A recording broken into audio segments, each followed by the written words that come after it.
Hey guys, this is Chris Mincola with the Mincola Group over at West USA Realty.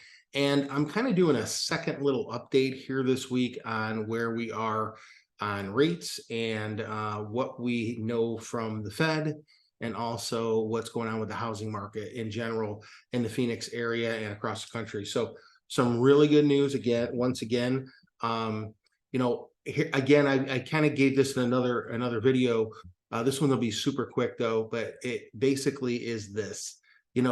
We are being pushed into a recession because of what the Fed has done by raising the Fed's fund rate. It just costs more to borrow money. We are a debted society right now. And, whether it's going out and buying a truck or printing more money for the federal budget and all that's inflationary factors. Okay. So when inflation goes up, interest rates go up. It also centers around some other things that the feds look at, and that has to do with jobs reports. And they're trying to destroy job creation, to slow down the economy, to slow down businesses and production and all that in order to slow down inflation. So, taking a look at that this week, after the Fed made their announcement, we did kind of a longer segment with Evan Einhorn over at Modern Home Lending, which was great. But I just wanted to do a quick update and let you know where we are and also where we're headed. Here's what's going to basically happen. We're going to have a recession, called finally. Usually they call these recessions after we've already been in them, anywhere from 2 to 5, 6 months. I know it sounds weird, but they usually say, yeah, we were in a recession back then, especially going into, an election year. We may see things loosen up a bit. Let's just put it that way. But that said, a lot of this also, as I've mentioned in the past, has to do with energy costs, right? Just cost stuff more to move things around. Everything else costs more, right? Or to have energy on, it just costs everybody more to operate in a modern society. So here's what I want to show you really quick, and I'm going to share my screen.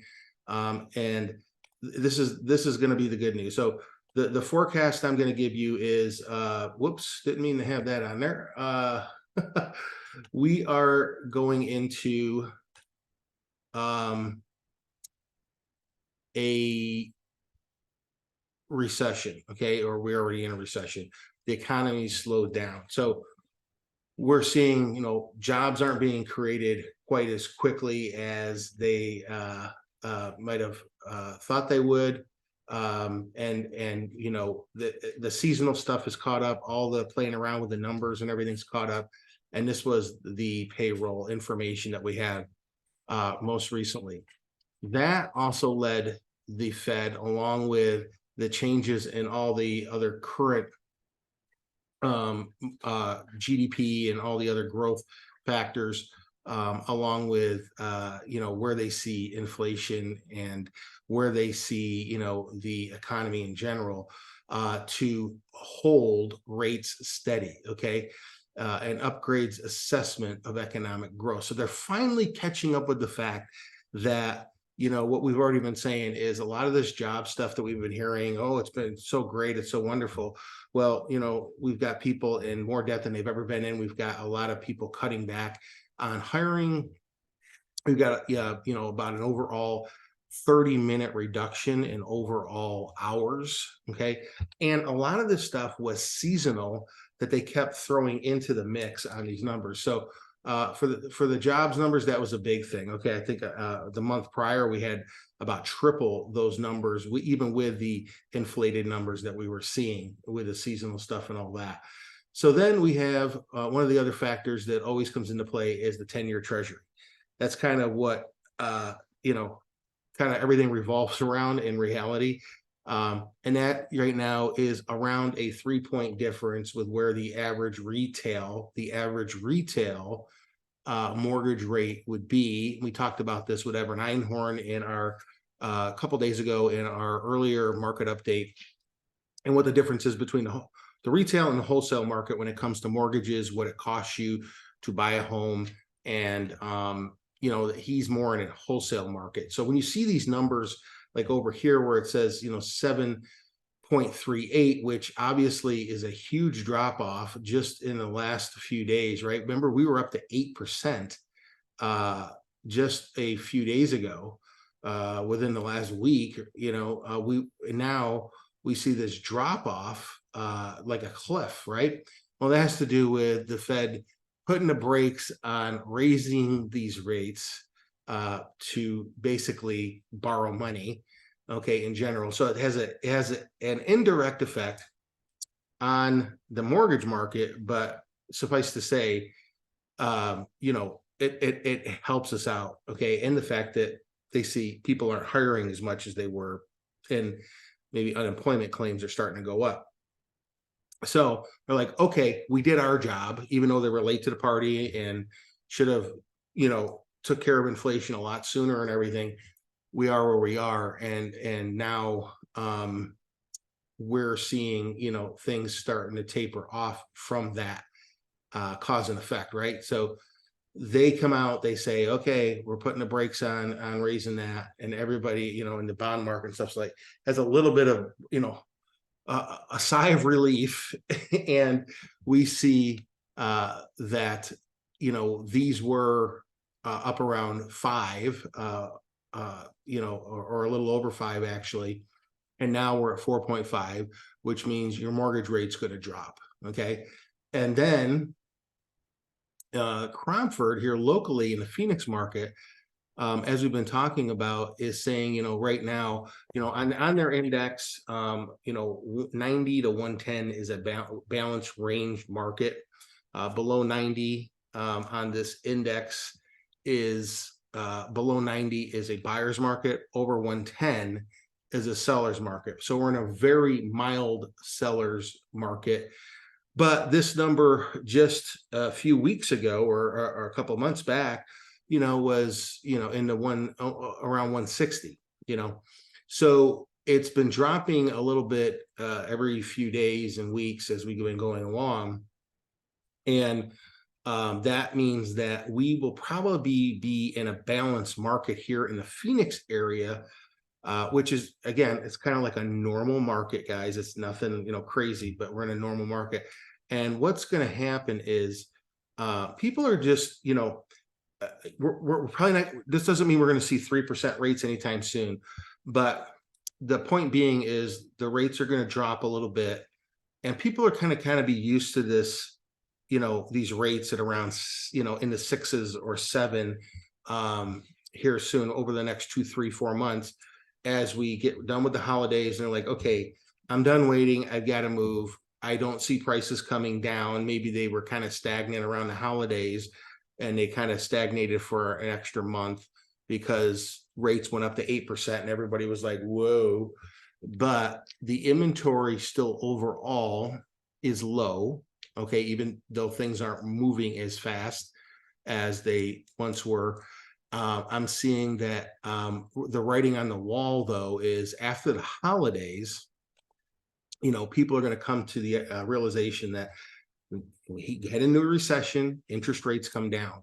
What happens when interest rates come down? Well, if they come down 100 basis points or 1%, they go from 8 to 7. Okay, that means 5 million more people in the whole country can come into the buyer's market. Okay, they can now afford a home, or the home that they wanted before rates went crazy. So as these rates trend down, they're not going to be down at 3. Okay, who knows if we'll ever see 3 again. So the point is, get in before the usual seasonal busy season, which for us is going to be right after the holidays through spring, right up until about June-ish. Then it gets hot. People want to go on vacation, and then they want to start school back up in August. We get another little tiny rush for about 30 to 60 days, and then we're into the holidays again, right? Kind of where we are now, right? So, what you want to avoid is paying more for a house, right? So you will do that if you buy sooner rather than later, because the prices are just going to go up with all that extra activity and rates coming down. 2, you won't be competing with, 3, 4, 5 people, even though right now, sometimes if the home is like, what people are looking for today and has some nice amenities, maybe has a pool and a great backyard and all that, and upgrades, or it's newer with the upgrades, the things that people want, we'll still see a two, maybe three offers on a property because inventory is still very low. Even though it's increased about 35%, we're nowhere near those 2008 numbers that everybody always worries about in inventory. And, we're still at like 15,000 homes any given day, around 15,000 homes right now, up from about 13,000. So nothing crazy. Just a little bit of a slowdown from those rates. So guys, I would say buy sooner rather than later. I totally get you're worried about the payment and everything, but you're gonna more than make it up in your equity gains. You've got to pay rent anyway.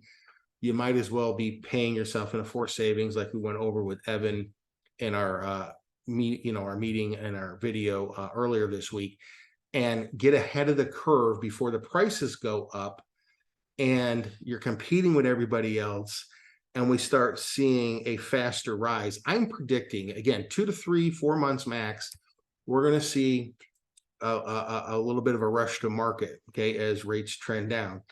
And then we're going to see, people not quite like we were seeing before, but I would not be surprised in 2024 if we see 10 in the Phoenix area, 10 to 15% equity gains, okay, for next year versus the mild gains or normal gains that we saw this year in sort of a more normal market we're in right now. So and for us, normal, it could be, for the Phoenix area, around 5%, 6% ish. That's kind of a normal, kind of, slower to normal range for us traditionally. But guys, I'm telling you, I can feel that, we're going to an election year. We're in a recession. We know rates are going to drop in a recession. It's just how the numbers flow, the way that the way it goes. We see what's happening here with the Fed. Things are starting to slow. Get ahead of the curve. I'm telling you now, get ahead of the curve, get ahead of the curve, get ahead of the curve. Okay. Buy now versus later and pay that lower price. There are new homes out there around the valley, not out in the boondocks, but where you can get, in the low fours, high threes right now, because we've had these mild increases in prices, but we start seeing this frenzy come back, buyers, and if the retail rates drop another 50 to 100 basis points by the busy season, I think what we'll see is we'll see around the first or second quarter, we'll know things have really slowed down in the economy, see those rates drop off. By the third and fourth quarter, we're going to see some major decrease in rates, not 3%, but we're going to see 50, 100 basis points.